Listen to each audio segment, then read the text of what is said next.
Hello and welcome to yet another video, and in this video I would like to talk about this camera right here. It's the Canon EOS 5D Mark II. Specifically, I would like to talk about its video side of things in 2020, of course. Yes, this camera is over 10 years old. Yes, this camera is still one of the cameras I use for my video projects. Believe it or not, whether it's for paid or just for personal video projects like just making short random films, things like that. And I'll be talking about the pros and cons. This is kind of like a mini experience video and my thoughts on it, not really a review video per se, because there's so many of that right now. And a few years ago, I also released another video explaining why I still love shooting with this camera, generally for both video and photo.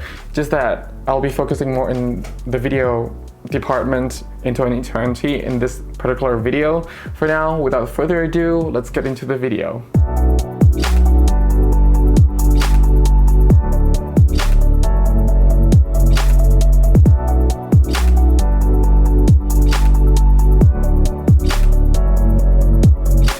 So I would like to actually start off with explaining about my experience with this camera. So this camera was actually the camera that actually started my business in filmmaking. Before this, I was actually only a photographer, things like that. Well, starting out photographer. But then when I got this camera, I started accepting more filmmaking jobs, and I also learned from job by job. So this camera really has a special place in my heart. Yes, it is over 10 years old, and I still use it for video.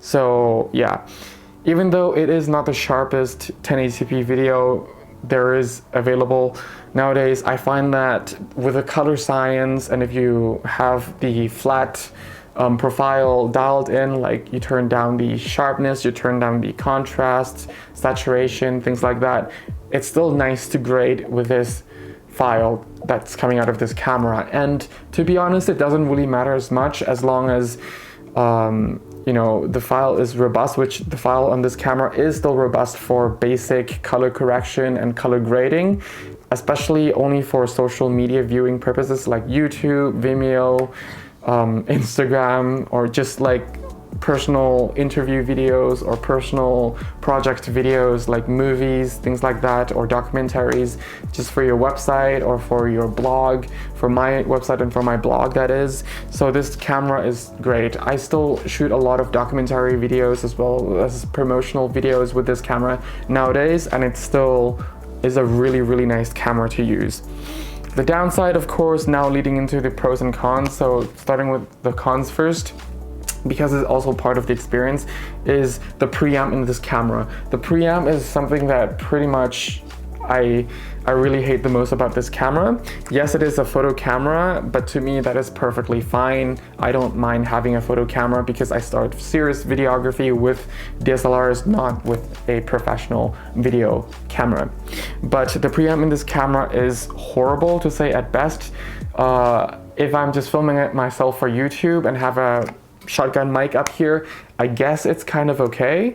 Or if I'm just outside and there's enough, you know, noise from the street or noise from the cars and everything to cover up some of these static noise.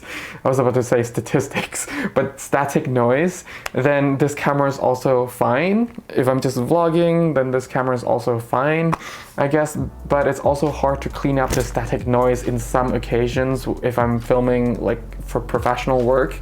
But for music videos and promotional videos, which is something I do a lot with commercials, with like the paid job side of things with this camera, usually the audio is recorded separately, and that's probably something you want to invest in, which is external audio recorder, which doesn't need to be expensive. Some good audio recorders are like running between 50 to 100 euros nowadays, so it's very affordable. If you're going that route, that also works pretty much fine.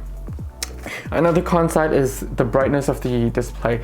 It is not bright and it is very reflective. I know when this camera came out, it was like pretty much a camera that innovated in the coating, was very innovative in the coating of the glass display here, that it's one of the least reflective. But for nowadays standards, it is very reflective. It's so much more reflective than pretty much most cameras right now in the market. The viewfinder is 95 or 98% coverage. It's not even full. So let's say you're not even in the video mode yet, but you just want to have certain like framing before turning the camera on. You know, you're not getting 100% accuracy of the viewfinder, which is another downer, but the extra 2 or 3% you can actually still guesstimate. But if you're a perfectionist, which some of you may be, then that's not really, you know, a pleasant thing. Another downside is the noise factor. So yes, this camera is a full frame camera, but this is like the first generation video camera that Canon puts out, and the ISO noise doesn't look great. Yes, you can film at like a certain darkness level, like low light level. So ISO 16,000 might still look okay if you're doing just general purpose videos or kind of like a low paid job, things like that. But if you're getting like a really high paid commercial video, ISO 1600 will look a little bit, you know, not so professional anymore. Like the image is not really clean. The 5D Mark III, if you push it really, really high and there's noise, but the noise is very usable and it's not very distracting. This is more like pixelation noise kind of thing. You see a lot of like red, green dots everywhere, whereas the 5D Mark III, they look more like grain, not really film grain, because film grain is not repeatable, but digital grain is repeatable. So there's that. Another downside of this camera, well, like if you're really into the control feature, then the controls on this camera is very photography orientated, which, you know, if you're a videographer or if you try to use this camera mainly for video, then it might not really help you a lot. So there's that. Oh, and one last downside that I find on this camera, like now that it's, you know, getting more and more important for me, is the autofocusing system. For photography, I don't mind. I actually really don't mind the autofocusing system on the 5D Mark II, but for video, there is no autofocusing system at all. Yes, if I'm filming for professional and everything, autofocus can be good, but nowadays with, you know, Canon releasing such good quality autofocusing system that is so reliable that I'm slowly relying on the dual pixel AF, I kind of miss having it on the camera. And not having it on this camera actually is a deciding factor in actually quite a few late or recent jobs lately that, you know, preventing me from using this camera. Even simple interview videos, for some reason I'm starting to rely on the dual pixel AF more and more.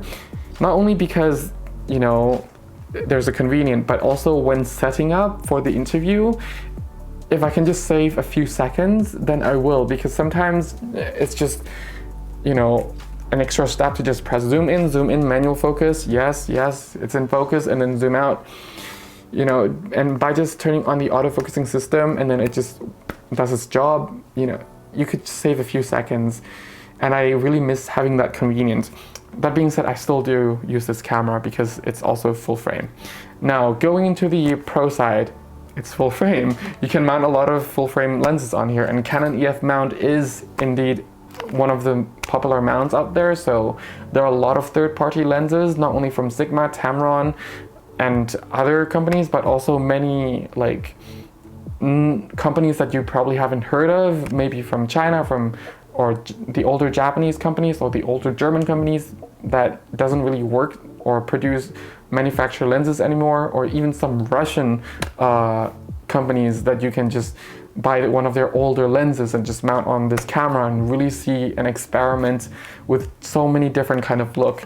That is something that's still special about the EF mount, and to get this camera for between 250 and 450 euros, depending on where you buy it and also which time of the year you buy it and the condition, of course, it's really a bargain to really get into the full frame and experiment with different look.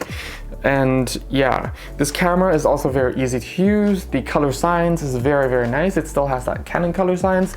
Of course, it's not as nice as even something like the 5D Mark III, but it will definitely get the job done.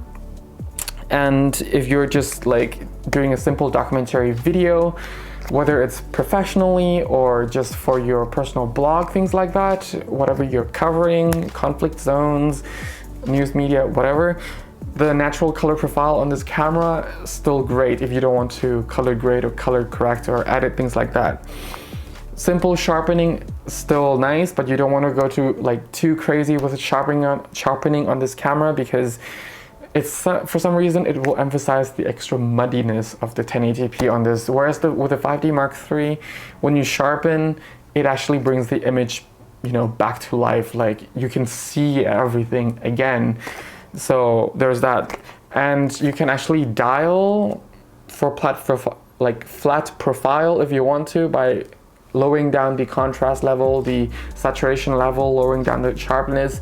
But there are also so many other flat profiles that you can download for this camera and shoot flat with this camera if you want to. Not to mention there's also Magic Lantern, which makes the video quality on this camera much sharper than how much it actually can deliver. You also, if you want to go crazy, you can also vlog with this camera. So it's still a very good camera for both photography and video. So let's say if you're under like a strict budget, then this full frame camera with maybe a nice lens will actually get your job done. So, you know, absolute worst case scenario, you only have 500 euros to spend.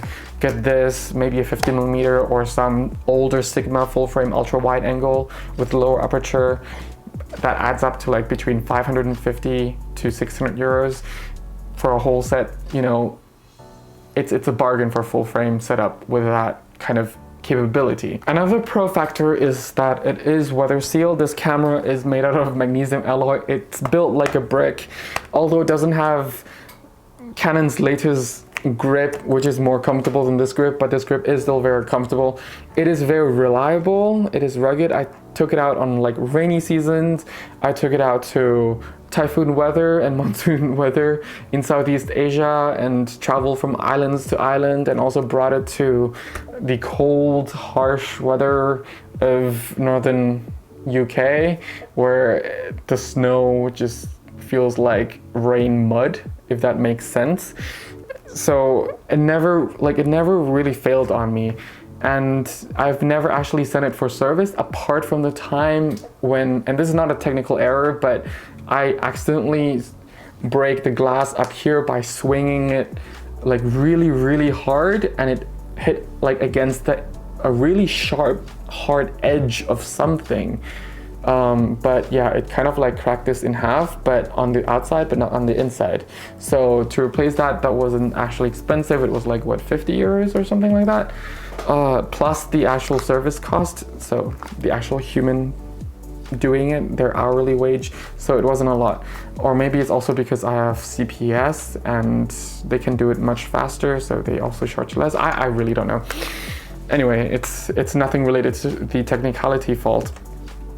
This camera, to me, it is still a small, thin and light camera to use. Yes, it is DSLR, it's not mirrorless, but think about it. This full frame DSLR paired with like one nice lens, whether it's this 35mm or the 16-35 or whatever, it is still relatively a small camera, and you can totally make it, depending on what you shoot, make it into like a one camera, one lens setup, and just travel and create content anywhere with this camera. Another fact is, last summer, I sent my 5D Mark III for checkup, so I was stuck with this camera to do my job with, and I pretty much used this with my 24 to 70mm lens, and that was just pretty much the summer job that I did, so there's that. Oh, and here's another con, actually, I totally forgot about this, and I just remembered this now, is the screen. Again, it's not the reflectiveness now, but rather the actual sharpness of the screen.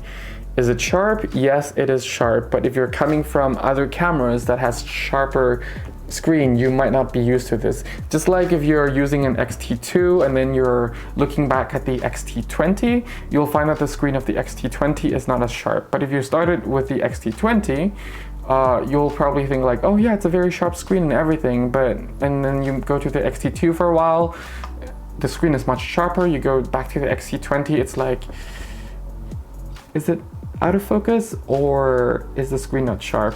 but then you just figure that the screen is not as sharp as the X-T2. So it's something like that. If you're working a lot with, let's say, even the newer 70D, 80D, 90D, the 5D Mark III, and then you go back to the screen, you'll think sometimes it's actually not in focus, but no, the display is actually not as sharp as those displays because they have higher resolutions, higher refresh rates, higher depth in terms of the color depth of the display.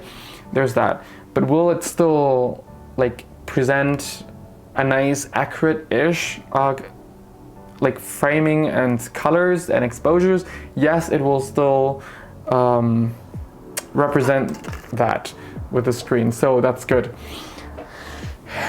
Whew. Another pro side is the button layout. The button layout, well, for me at least, it's very, very logically laid out, and yeah, it's reliable and everything is placed where it should be.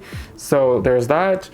Another pro side is if you like to control the sound from the camera, you can manually control the sound from the camera. And a lot of the hack that a lot of people like to use, especially vloggers and interviewers, if they have their mic plugged into the camera, is lower down the decibel on the camera and higher up the decibel from the mic. So the mic is sending in a louder sound signal into the camera, so you don't hear a lot of the static noise, and in some cases, or many cases actually, eliminate most of the static noise.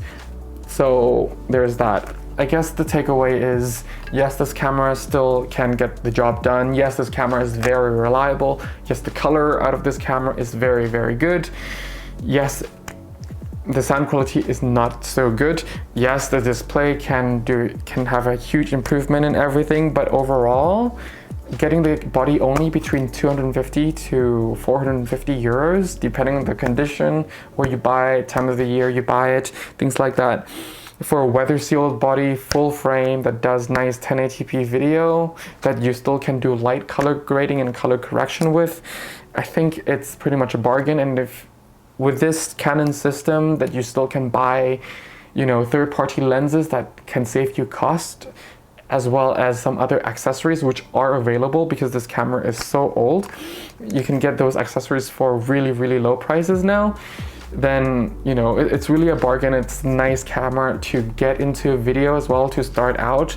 It offers you full manual control in a lot of things, whether like you're in full manual mode or the aperture priority mode is actually a true aperture priority mode in video as well. So that's another nice touch, because in some modern cameras, the aperture priority and the shutter priority video mode actually turns into a program mode.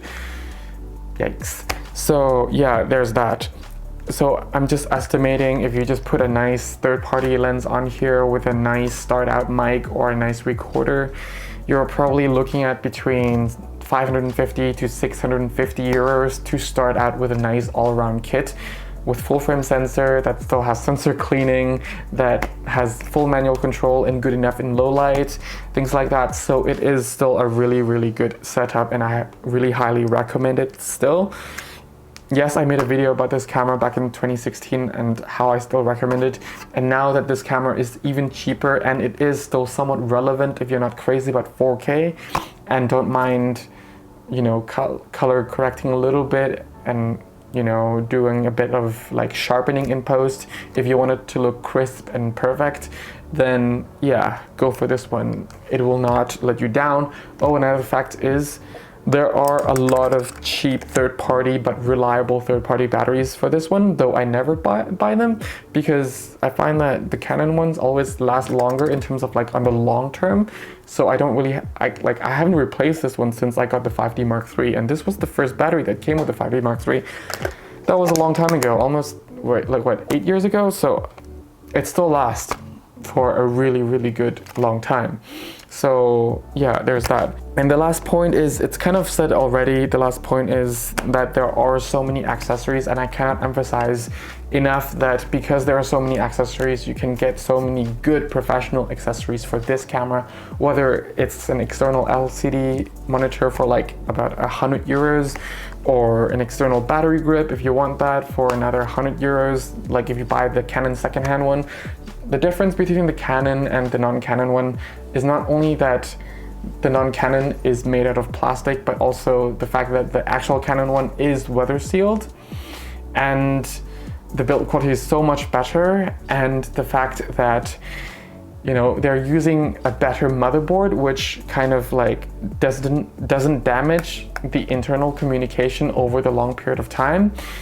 Of course, Canon has some sort of protection on their motherboard with their system, unlike Nikon, where I heard several reports about the actual motherboard getting damaged over time after using the third-party battery grips.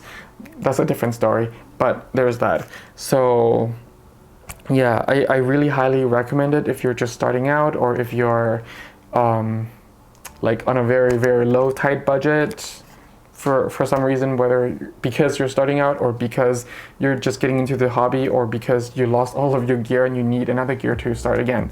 So yeah, if you need a free photography guidebook, I have it on my website. It's absolutely free. I will link it down in the description below. You don't need to give me your email address. I will not bombard you with newsletters. Don't worry about that. If you have any questions, please leave the questions down below, or just DM me on Instagram or here on YouTube. Thank you very much for watching. Stay safe and have a nice time. Bye.